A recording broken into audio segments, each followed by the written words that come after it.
Hello and welcome back to Cadre Talks Football. I know it's been a while. I had some technical issues. I tried to get other people on to discuss football with me, but due to technical issues, it couldn't work. And so I just put it off and decided to come back for the new season. Um, it's the same old like, subscribe. I'm going to try and be as consistent as I can for this season. I'm kind of excited and also not excited. So last season ended badly, not because of where the team I support finished, but because of like the state of the refereeing. It got so terrible that I did not even want to watch football anymore. Like decision making was so bad. It felt like they were favoring certain teams and punishing certain teams, and it was just not worth it for me. But at the end of the day, it's football, and I just can't live without it. So I am going to try and be as consistent as possible, and hopefully everyone enjoys what I talk about. So as you can see by the title of the video, I am just doing predictions for the season, top six finishes, relegation battles, highest goal scorer, top playmaker, PFA player of the year, young PFA player of the year, manager of the year, surprise team of the year, good and bad. Okay, let's get into the video. So I'm going to start with my top six. This one has been very difficult because I'm not really impressed with anyone. At the same time, I'm impressed with everyone. Like it feels like there's a more balance to the top six. I say this now, and then one team will run away with the league again at the end of the year and make it boring for all of us. But going into this season, it feels and it looks tighter. So for my sixth position, last time I did this, I had a discussion with my friends on our football group chat, and my top six was different to what I'm about to read out now. But I will go ahead anyway and say so. Thought West Ham will get into the top six. They have made super signings, but there's just something about some certain teams, no matter how bad they are, I feel like they can just always make their way into these positions. So West Ham just misses out for me. They've made really good signings. The Championship Player of the Year, Somerville, the Fulkrug guy up top. So many good signings, and I think they will be a threat this season. But they will just miss out. I think they will go back to Conference League, and they might end up winning it again, just like the last time. So it's not an entirely bad thing for them. Plus, new manager, they have to adapt to his style and everything. So it's going to be an exciting season for them regardless.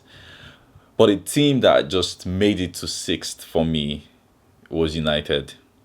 Now, the first time I did my predictions, United weren't in my top six because it felt like it was the last season's team that was coming into it with Xerxes and Euro.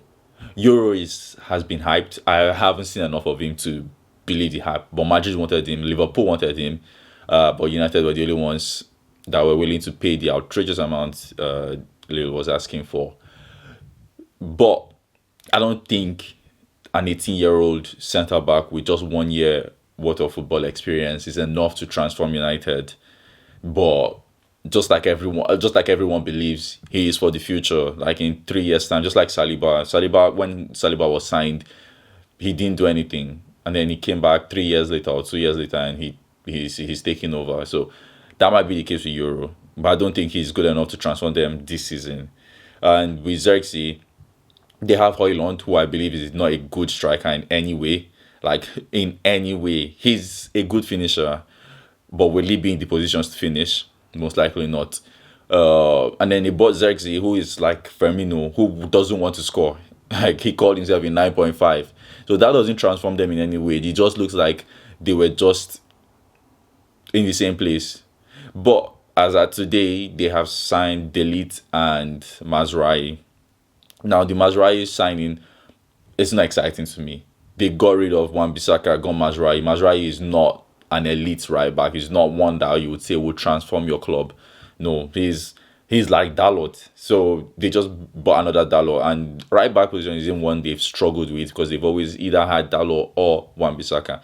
But at least with Dalot and Wan-Bissaka, you had different dimensions. You had Dalot, who I know some United fans don't rate him still, but at least gave you something going forward. And then you had Wan-Bissaka, who gave you something secure at the back.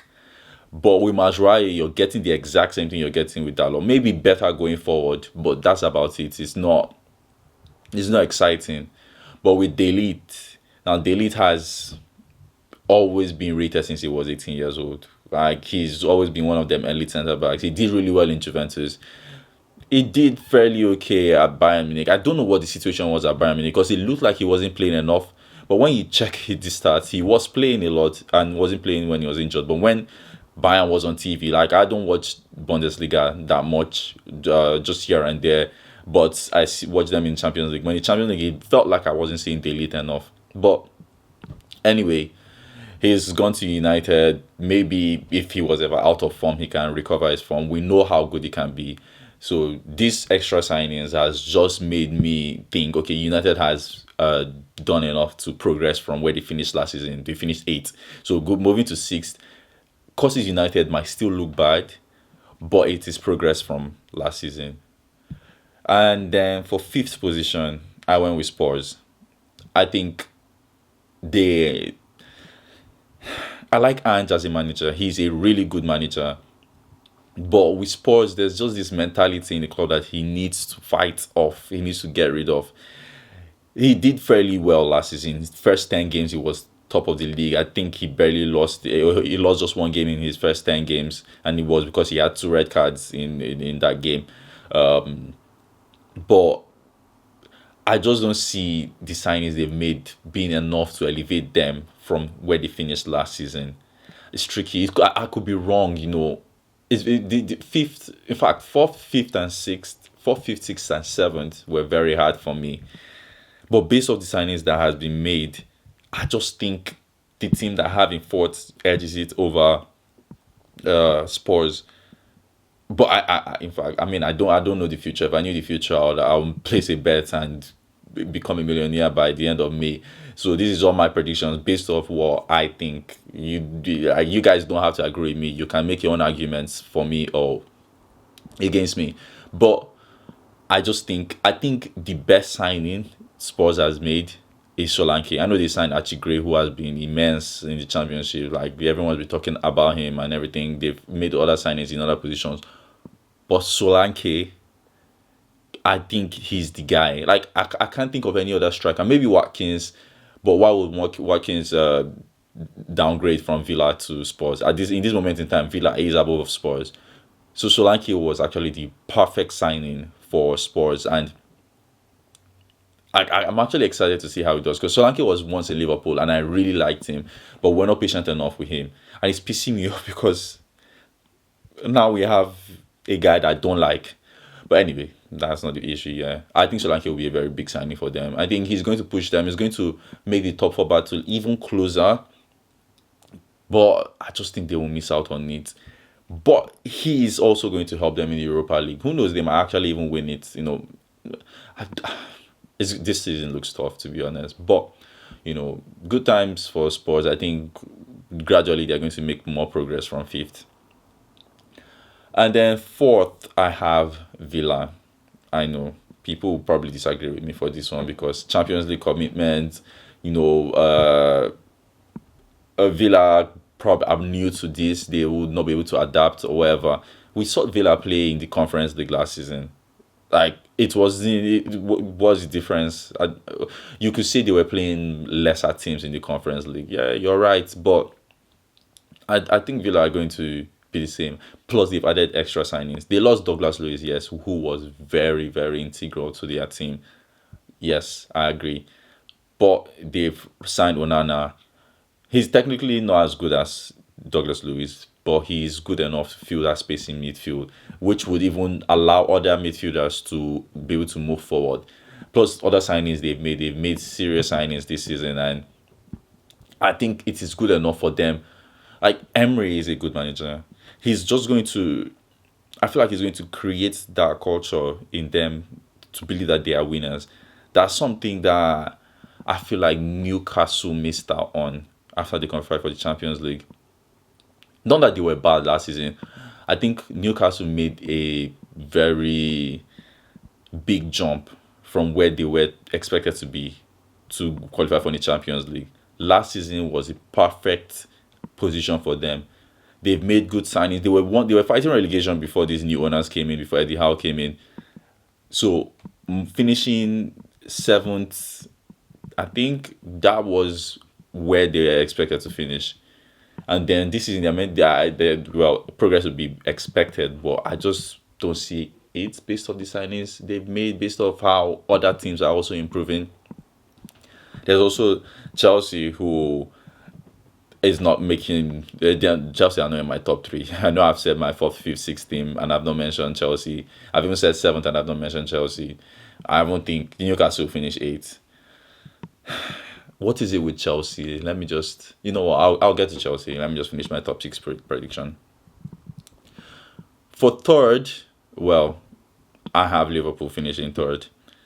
I think this team that finished third last season were the third best team. Like it's not arguable. They were the third best team. There were two teams that were obviously better than them, and they were obviously better than the rest.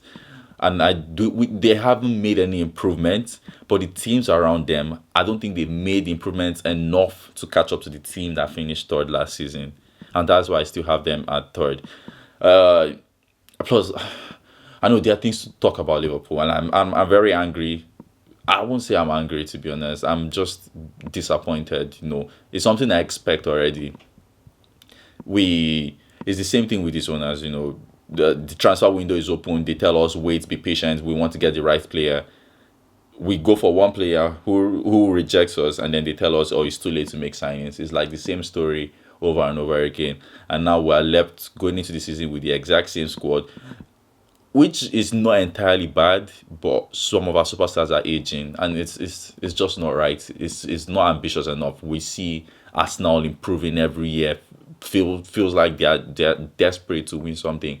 We see City always refreshing their squad. Mahrez won us the league. Who cares? We are going to replace him with someone even younger, someone even fresher. Like, that's a serious team. But with Liverpool, I just, it's disappointing because I have no choice but to support them. I've supported them all my life. But when you see them making stupid decisions like this, and some fans even backing them, Liverpool fans get me really angry. They are just as non-ambitious as the owners. But anyway, I don't see any of the teams around them finishing above them. Maybe I would say Villa has improved enough to challenge for third, but at the same time, Champions League might be too much for Villa. So just finishing fourth would be good for them. And Liverpool finishing third. The team is still very good enough. I actually like the team under the new manager. Like, I've seen all the preseason games. I saw a game live, and it's very exciting. There's this free flowing football, but not just free flowing, patient football, patient build up, which is something we lacked, which is probably why we stumbled last season. Because last season we were too desperate to force attacks, which just killed us, which opened us up for counter attacks. But with Aaron Slot's patient football, like we're making sure we're making the right passes. We're not just forcing the ball. Some players still need to adapt to it. I won't lie. The game I saw live, Salah was still very, very quick. He wants to make that pass immediately. He wasn't patient enough. I think it will take a while before some players adapt to it. But I think Arne Slot was or is a good replacement for Klopp. I don't know enough about him to say he's elite, but based on what I've seen, he's not changed the team too much. In fact, he's building on what Klopp has left, and it's exciting. Preseason was very good for Liverpool. I don't want to get too excited, but I just think, with that Arne Slot, I just think Liverpool's team is good enough to finish third anyway. And now for my top two, I'm just going to say who I think will win the league, and then you can guess who will be second. I have Arsenal winning the league.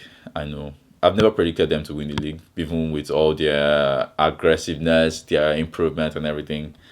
But I just think that this season they're just going to edge it over City.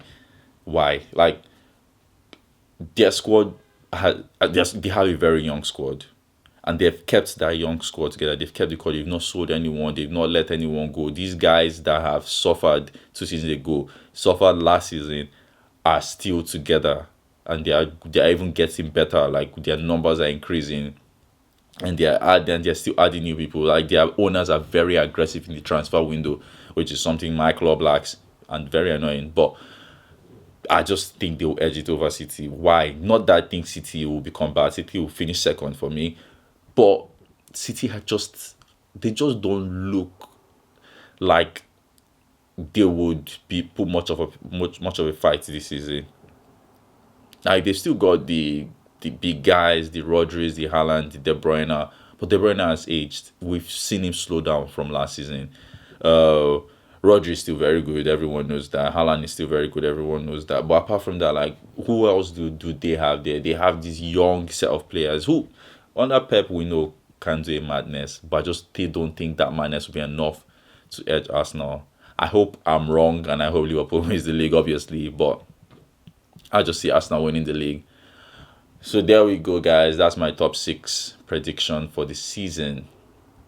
Now let's just get into relegation. So for the relegation, I don't know, man. I'm tempted to just say all three teams that came up will go back down, but no, I think Leicester has that big of a name that they will keep themselves up. I don't believe in Steve Cooper. Nope. I don't. They've lost significant people. They've lost Drisby Hall. They've lost like players like Vardy are aging. They've lost Ian Achor. Like they don't really have that great squad that used to terrorize the league. But I think they would have that fear factor regardless, and they would be able to keep themselves up. I do think Southampton are going back down. I would like them to stay. I really like the Saints, but I on so they were playing this free flowing passing tiki taka football in the Championship. We saw Burnley do that too, and then try to do it in the Premier League and just suffered. If they maintain that, I believe it is a straight relegation for them. Not that I don't think it will work in the Premier League. It can, but not at this moment. Not with the squad they have. No, it's not the Championship. It's the Premier League. So I believe Southampton are going down. Ipswich is a tricky one. I think Ipswich will finish 18th. Like they will be very good. They'll be like Luton from last season, where they announce themselves, but the announcement just won't be good enough to keep them up. Um, this McKenna guy, he's a good manager. Like and I believe out of all the managers that are coming up, he's the one. Steve Cooper too has experience, so I think he would adapt. But I just believe this guy would adapt to the Premier League. He won't just be stubborn and say this is my style. No, he's going to adapt to the Premier League. I just don't think it will be good enough for them. So I have Leicester surviving, Saints and Ipswich going down, and I have Forest going down with them. I don't think Forest are doing enough or have done enough to survive. Them and Everton have been, flirting with relegation for a while now, but I think this is it for Forest. I just don't see them. I believe they'll finish 20th.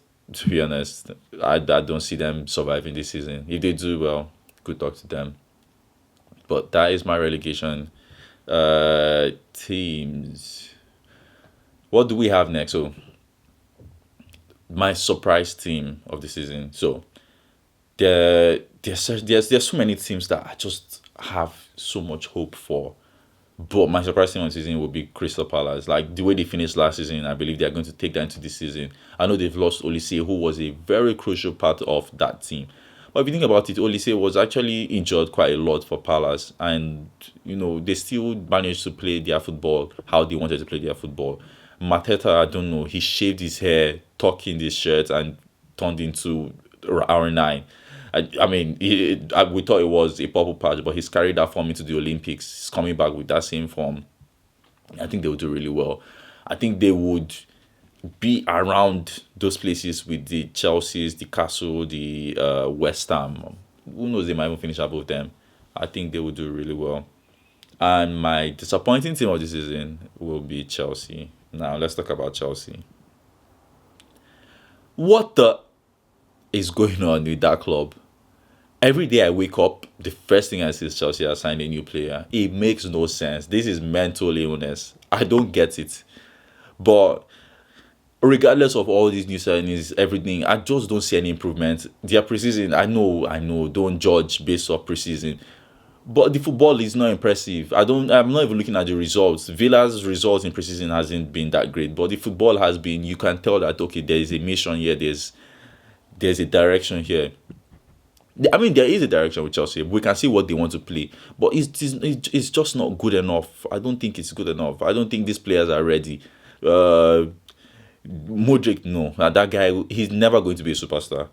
Okay, they bought Pedro Neto, who is very good, but will he be fit? They've got Reece James, who is talented, but will he be fit? Like, there's so many questions. All these signings, they've made 2 million signings, but yet I don't see any improvement in the squad. I still can't put that squad together and say, wow, this squad is actually a top 4 team or a top 6 team. That I just don't see it. Their striker, I think they're still going into the season with Nico Jackson as their best striker. If Nkunku stays fit, maybe he'll play there. But is he a striker? No. Is he going to make those runs? No, not really. Uh, but nah, I think it's a bit disappointing. I think they're going to flirt between 8th, 9th, and 10th, which is disappointing for Chelsea. Even though people like to say that's the norm now. If they go like that again for another season, then maybe we'll just have to accept that that's the norm now. And Chelsea are just a mid-table club.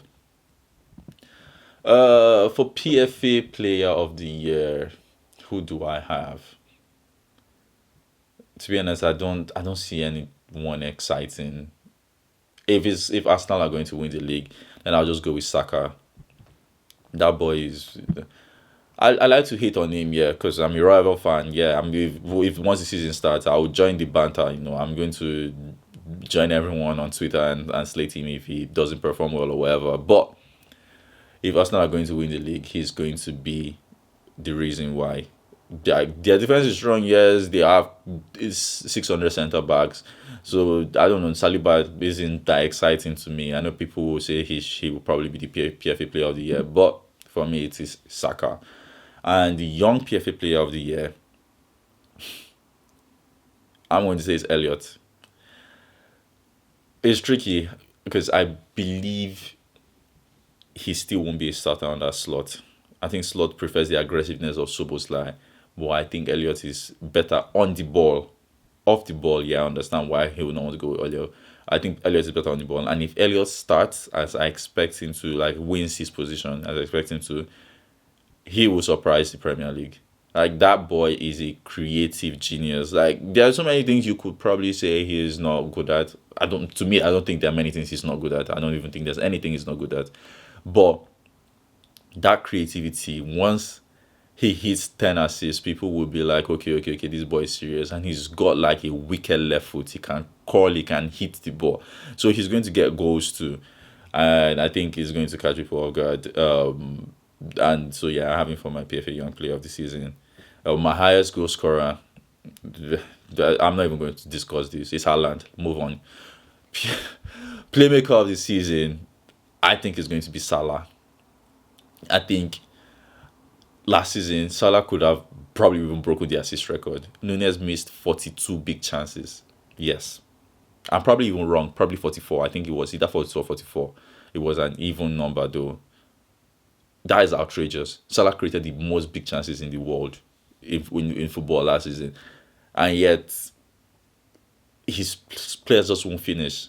It's quite annoying. But I do believe this season, if Jota stays fit, that's going to back Salah at least. Salah is going to get at least 5-6 assists from Jota alone.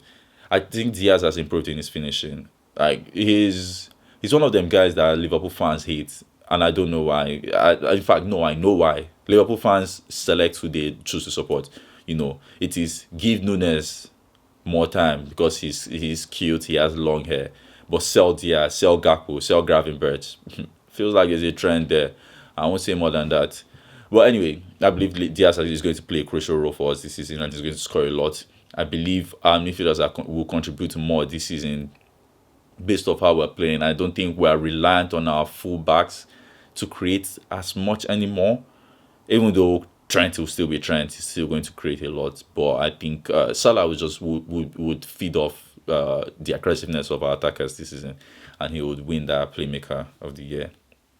And best manager, well, I mean, is Arteta. I don't like the guy. He's very cringe. He's not that guy that he thinks he is. But what one thing I can't deny is he's a good coach. He's a very good coach, tactically very adept, and I think he would win the best manager this season for his league that I've predicted him to win. It's going to make me sad because I used to like Arsenal. I used to have a soft spot for them. Like if it wasn't Liverpool in the league, I would want Arsenal to win. But this new set of fans, this new team, this new manager, they're just all so cringe. I just don't like them at all. The fan base, they think they are smarter than everyone, using big words on Twitter, trying to make everyone look dumb. But anyway, that's not what I'm here for. But that is my prediction for the season, and I will be back every week, hopefully, fingers crossed, with more discussions, more things to discuss for the season. Hopefully, it's a very good season. I probably yeah, I'll be there. But anyway, see you guys in the next video. Like, comment, subscribe. I know you want to see more of me, or maybe you don't. Who cares anyway? I'm just doing this because I want to do this. So, see you guys in the next video.